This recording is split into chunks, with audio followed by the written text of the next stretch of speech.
Hello everyone, in this video we will discuss the surgical markings for above knee amputation. We will discuss three topics. The first will be above knee amputation fish mouth technique, second will be through knee amputation, and the third will be the Gritti-Stokes amputation. Now coming to the first topic, above knee amputation fish mouth flap. The goal of above knee amputation is to create a painless, durable stump with adequate soft tissue coverage. For this, first we mark the greater trochanter and draw a vertical line from the greater trochanter, and at 20 cm we mark point A. Through this point A, we draw a circle and measure the circumference of length L, and we mark point A, B, C and D such that all parts are equal and has length L by 4. So we have marked 4 points. Now taking point B anteriorly and point D posteriorly as center with radius of L by 4, we draw two semicircles, thus marking anterior and posterior flaps. Now femur will be cut 2 cm proximal to point B, and muscles will be cut 2 cm proximal to the skin flap markings.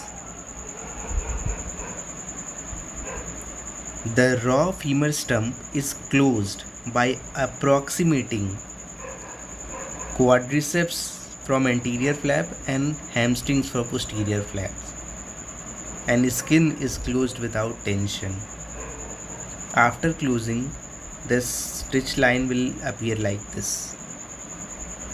Now coming to through knee amputation. Through knee amputation preserves the entire femoral length while removing the leg through the knee joint. We use the same formula as seen previously for fish mouth incision here also, but while making flaps we make anterior flaps slightly longer. Anterior flaps are made slightly longer so that the stitch line moves away from the pressure bearing areas. Here we raise skin flaps and do disarticulation of tibia, fibula and patella, but still lower part of the femur is bulky because of the condyles. So we trim these condyles and make it smaller and square in shape, as you can see in this figure. We make it smaller and square in shape. After that we have to attach three structures. Anteriorly there is the patellar ligament. At the in between the condyle there is the cruciate ligament, and posteriorly are the tendons of the hamstring. We attach that and cover this raw area. Advantages of this procedure is that there is long lever arm, patient has excellent end bearing capabilities, and there is minimal femoral shortening. Now coming to the third method, Gritti-Stokes amputation. The Gritti-Stokes amputation is a modified supracondylar amputation where patella is preserved and fused to the distal femur. Coming to the marking steps, here we mark a long anterior flap incorporating the patella. This is patella, and we mark a long anterior flap and short posterior flap. Long anterior flap and short posterior flap. We plan femoral transection just proximal to the condyles.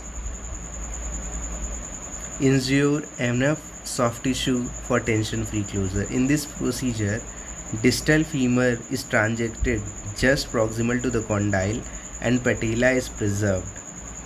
Articular cartilages from patella and femur is removed, and patella is fixed to the distal end femur using sutures or fixation device, and quadriceps mechanism remain intact because patella is intact. Advantages of this method is that there is excellent end bearing stump because of intact patella. There is improved sitting balance and better prosthetic control. There is reduced risk of distal soft tissue migration. Thanks for watching this video. If you find this video useful, please like, subscribe and share with your surgical colleagues.